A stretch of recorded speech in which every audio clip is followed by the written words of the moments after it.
Wouldn't you have liked to live through the Great Depression, World War II, and the age of computers, and lived to have told your stories of the events? Hello, my name is Cody Pierce, and my grandfather, Marion Pierce, has lived through all of these. I am going to be talking to you about his experiences growing up during the Great Depression, serving in World War II, and watching computers take over. But first, let me talk a little bit about our family heritage. America is like a mixing pot of different cultures, and just like America, so is my family. Although my family's heritage is diverse, I have narrowed it down to three: English, German, French Canadian. The English culture comes from my grandfather Pierce's mother's side of the family, which immigrated here from England. My grandfather also said that he believes his father's side of the family came from England as well, but they don't have any records showing them crossing over any oceans. The only records they have are here in the United States. The German in me comes from my grandfather Gertler. His family was mainly German. The spelling of Gertler, G-U-R-T-L-E-R, was changed from its original spelling of G-U-E-R-T-L-E-R because my great-grandfather thought that too many people were spelling the name incorrectly, and so he changed it.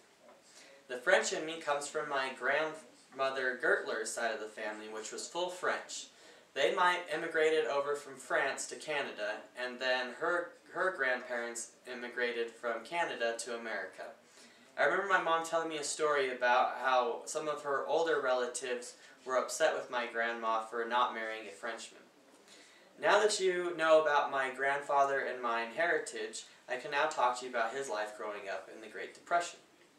The Great Depression, in theory, was caused by the stock market crash of 1929. However, there were other contributing factors.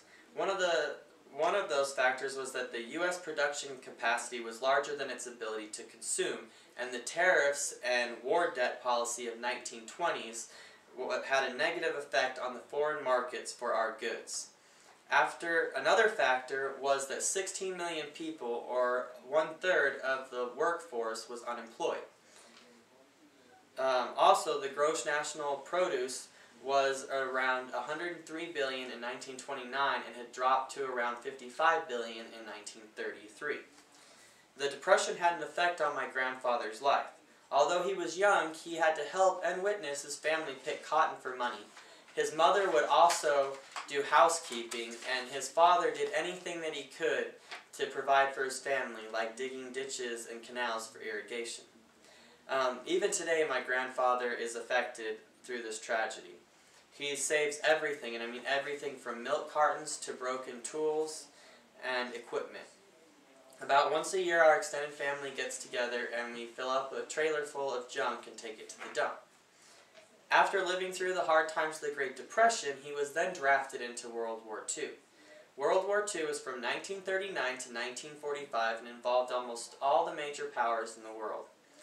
The United States tried to remain neutral, however there were other contributing factors that led us into war. One of those was Japan's bombing of Pearl Harbor, December 7th, 1941. The United States declared war the very next day. My grandfather was drafted right out of high school, and he was stationed in a little town in Aachen, Germany. He was a corporal. He later enlisted for 1 year, because he found out that if they didn't release you at the end of that year, they had to pay you triple, so there was a better chance he'd actually get released. While stationed there in his free time, he would go duck hunting on the Rhine River, and he would bring the ducks back to base and they would eat them. When patrolling a few miles from a Hitler camp, he found 50 full Nazi uniforms, rifles, pistols, and other equipment. Another time while patrolling, a general and other high-up servicemen entered his base, and he interrogated them with everything legally he was allowed to ask or do.